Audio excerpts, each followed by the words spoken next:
Hi, my name is Amric McCullough and I'm a clinical director with PTS.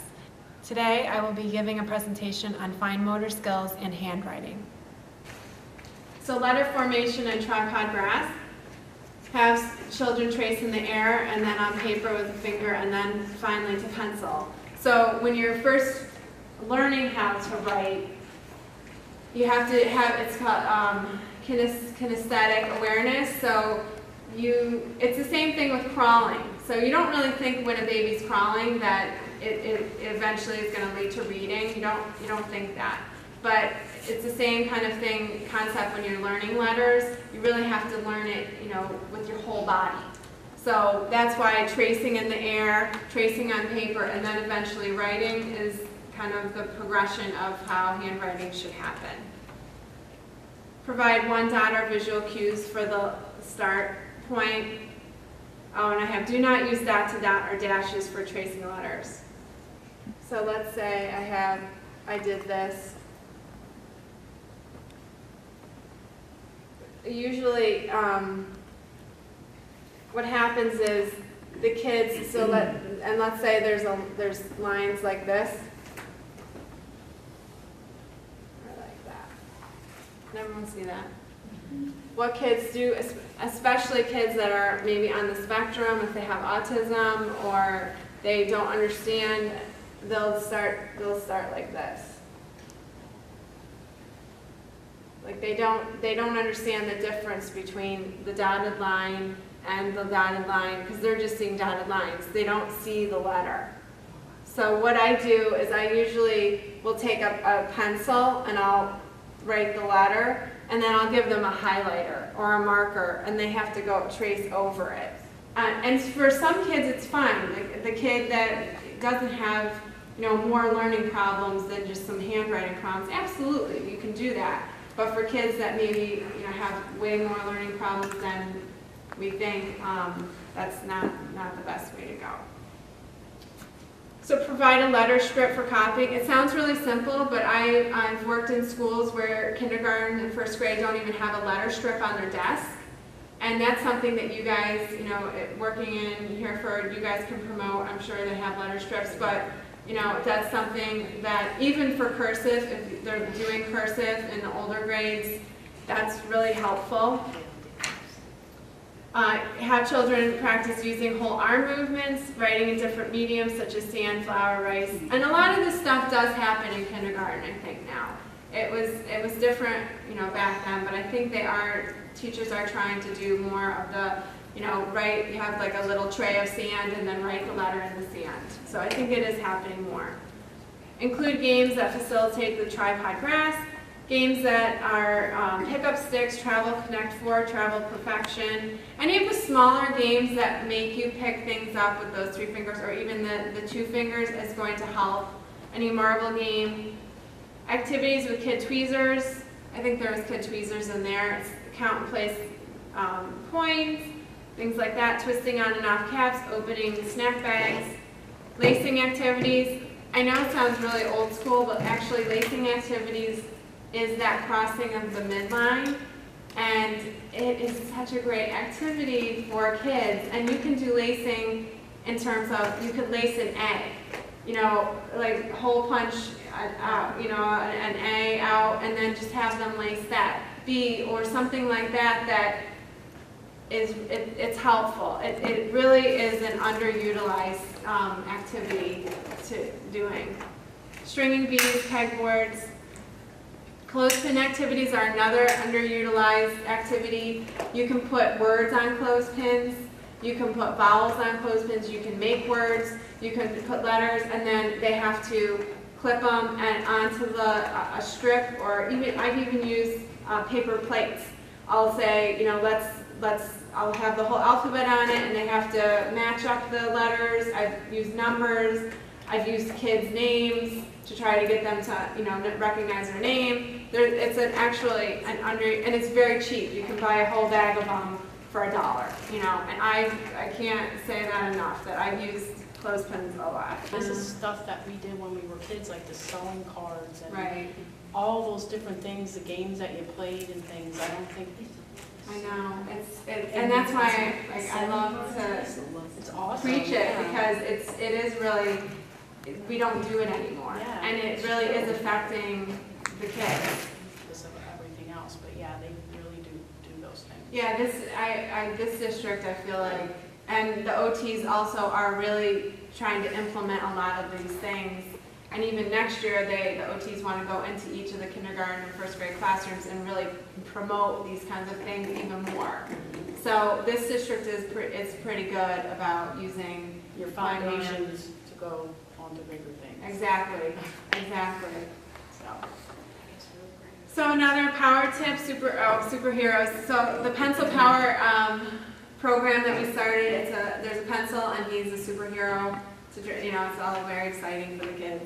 So this is one of the tips, is often we see children start the letters from the bottom.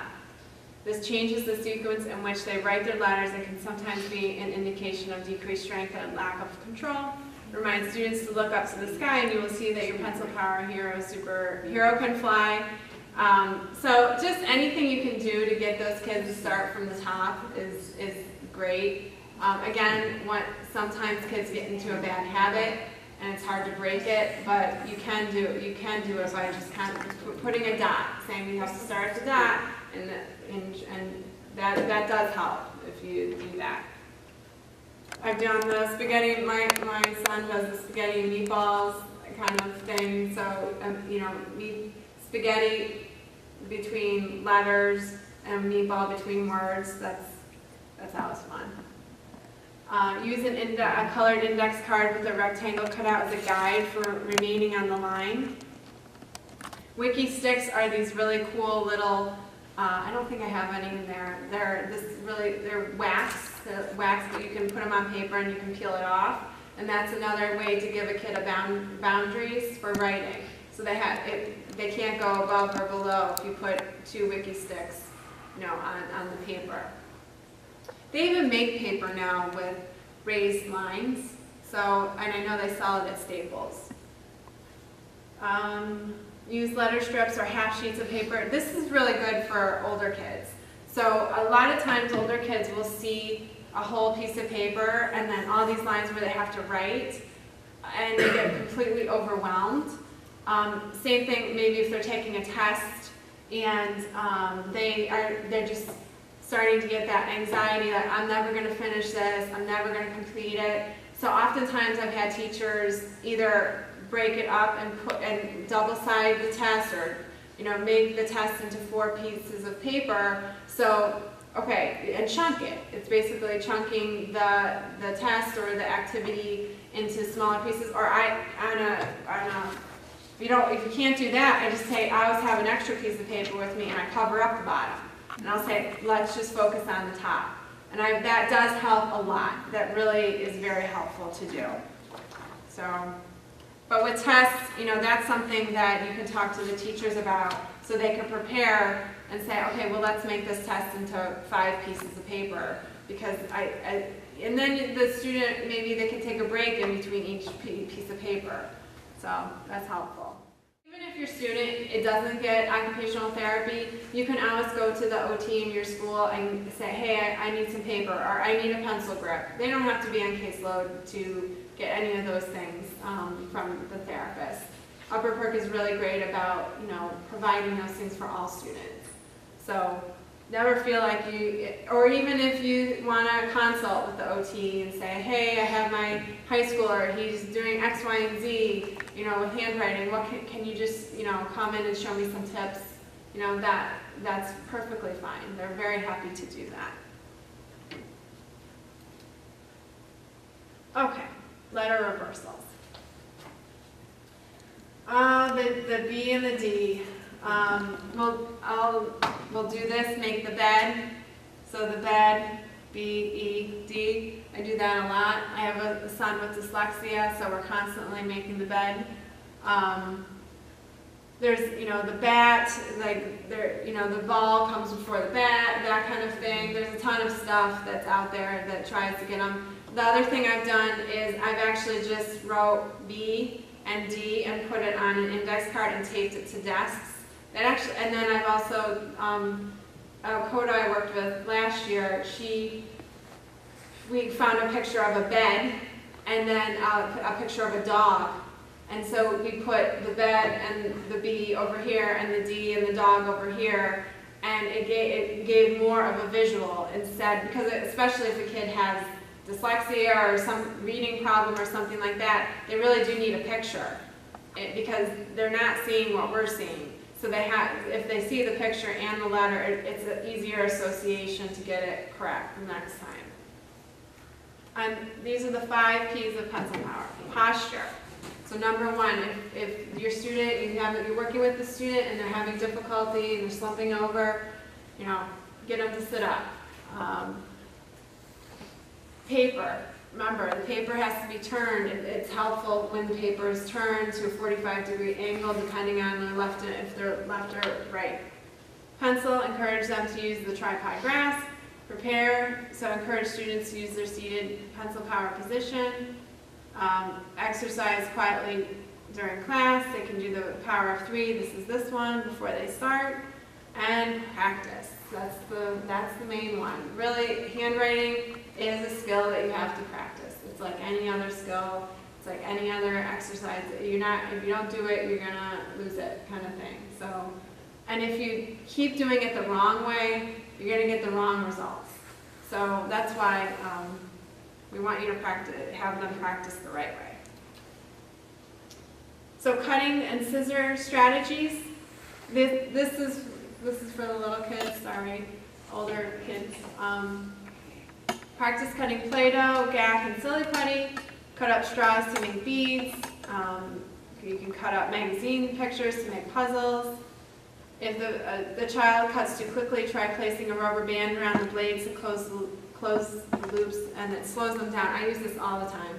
All the time. I'm constantly putting rubber bands on the middle. I don't know if I have scissors in there. But here's the blade, you put it in the middle, and then it forces them to, it closes it a little bit, and then the resistance, they can't go as fast, because they're resisting against the rubber band. Make sure a student is using 2 hands to hold, that's also another thing, they don't use the other hand, or they use the table as the hand. So they need to, it's a 2-handed activity. That's what I say any kid, if I see them using 1 hand, I say, well, how are you doing that? It's a 2-handed activity to cut. You have to have 1 hand to cut and 1 hand to hold the paper. I mean, it doesn't work the other way. Make sure this child is using the tips of the scissors when cutting out curves. It is easier to have them use the tips, but most of them don't. They use the middle of the blade. Glue cutting page to construction paper or oak tag for more stability and resistance. I'm sure you probably have all done that. Our cereal boxes are really great for cutting, and you can make them into a puzzle. You can just cut the top or the page, the front of a Cheerios box, and then you can make a puzzle into it. I've done that lots and lots of times. So fine motor centers, these are things that teachers probably have already in their kindergarten and first grade classrooms. Flipper games, flip items into an egg carton, hidden pictures, dot-to-dot mazes, step-by-step drawing or art projects, hide beads and objects in the silly putty or Play-Doh. That's actually a really great warm-up activity. Even for older kids, I would have a thing of Putty or silly putty, which is another cheap activity, thing you can buy. And I would just put pegs in it, little tiny beads or something, and then that would really warm up their hands. And they don't mind doing it. It's not something they mind to do. Legos or Connects. Squirt bottles are great because you're using the whole hand, and it's strengthening the whole hand. Small wet sponges to trace letters and numbers, hole punching, spelling cards, and then lacing them together. Roll Play-Doh, and rubber band, designated number of items together. Oh yeah, one of my OT friends does that. She teaches the kids how to put a rubber band on like a pack of pencils or something. And it's not an easy skill, I mean, even for us. And it really takes a lot of strength, and so she starts off with maybe 2 pencils, and then she gets bigger and bigger.